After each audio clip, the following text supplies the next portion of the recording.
When talking about volleyball, most people just look at it as a sport that has six people and they're just trying to score a point and there's not really much more to it other than that. For me, it's very different in the sense. Volleyball is a huge part of my life and it's what brought me to San Luis Obispo in the first place.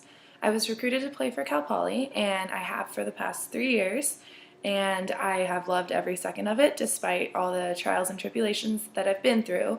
Volleyball has affected my life in positive and negative ways, but overall it's my favorite thing to do and it's helped to make me who I am today. Relating volleyball back to the performing arts and drama, usually one associates fine arts or performing arts with a play, a theatrical performance, music, singing, dancing.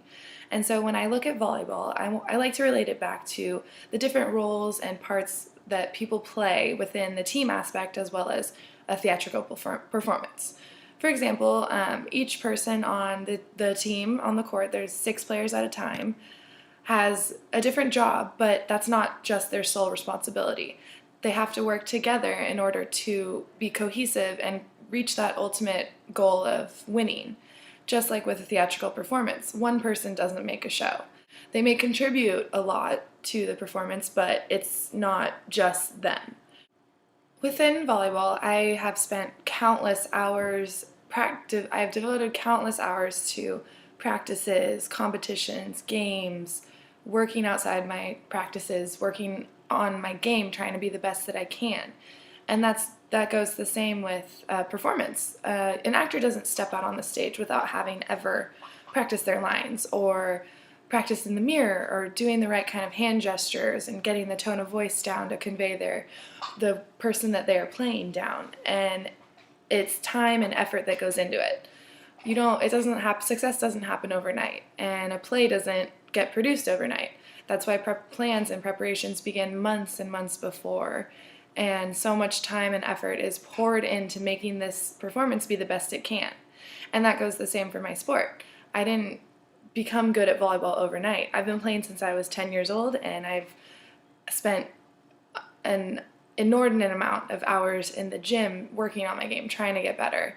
And it takes practice, and that's what it comes down to. You can compare a performance to an athlete's game. For example, every time I step out on the court and I know it's game time, it's go time. It's ready to go and give my all and put on the best performance that I possibly can. And that's the same for theatrical performance. You want to step out on there and it's your time to shine, and you want it to go flawlessly, and that's what all the time you've dedicated to making this the best that it can be, and it's time to show that and put it all out there and do everything you can. And so that's how the performance aspect plays into the sport, because when that whistle blows, I know that it's go time and it's my time to shine, and I'm going to put on the best spectacle that I possibly can. Having gone to multiple plays or musicals throughout this class, I've been able to see how the different actors and actresses kind of adapt and cater what they say to how they think the audience will perceive it.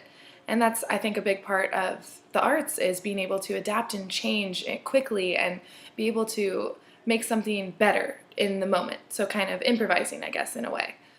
As I mentioned before, volleyball is what brought me to San Luis Obispo, and though there have been many ups and downs, positive, negatives, trials and tribulations throughout my time here, I don't regret it for a single second. Just like neither would an actor or actress who dedicates their life to that one performance where it's all about them and it's their time to shine, and they've poured so much blood, sweat, and tears and practice into making it the best it can be. And in my opinion, that's what is the beauty of art. Thanks.